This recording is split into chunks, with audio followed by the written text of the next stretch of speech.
What if I told you the US government is days away from running out of money again? Sounds dramatic, right? But this isn't just some headline-grabbing exaggeration. It's a financial storm brewing right now, and the clock is ticking. By the end of this video, you'll understand how we got here, what's at stake, and how this could impact you. Yes, you.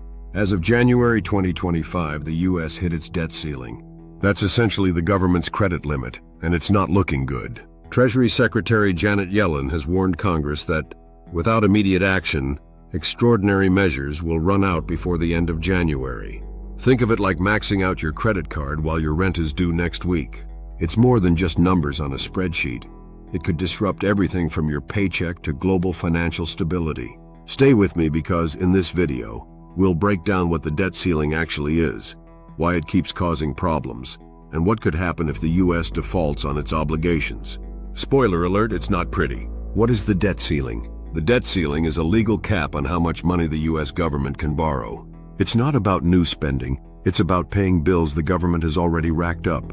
Things like Social Security benefits, military salaries, and interest on the national debt. The debt ceiling is pretty unique to the US. Most countries don't have this arbitrary borrowing limit. Instead, their governments approve budgets that inherently allow for borrowing if needed.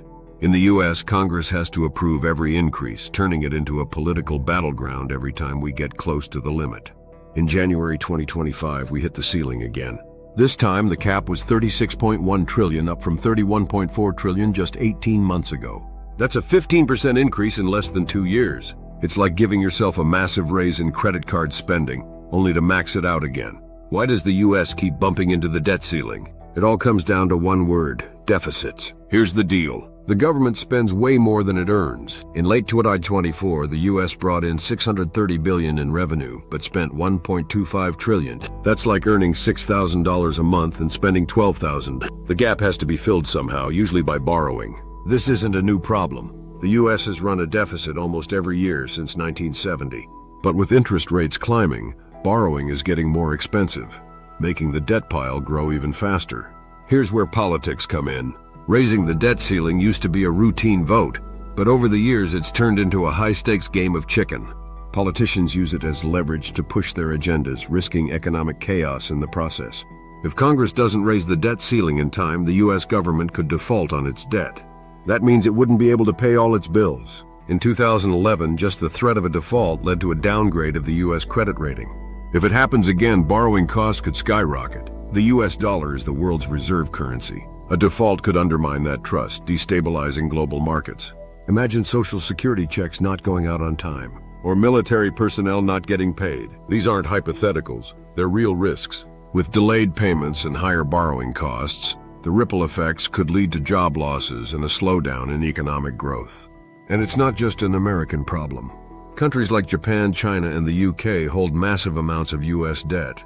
A default could send shockwaves through the global economy, disrupting trade and financial markets. The debt ceiling debate isn't just about economics, it's about power struggles in Congress.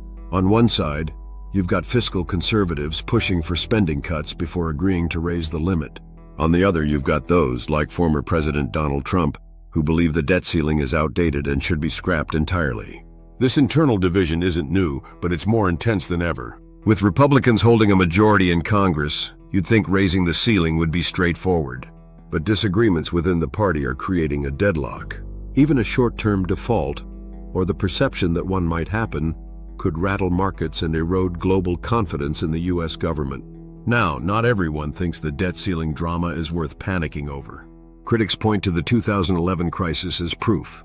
Back then, the US came dangerously close to defaulting.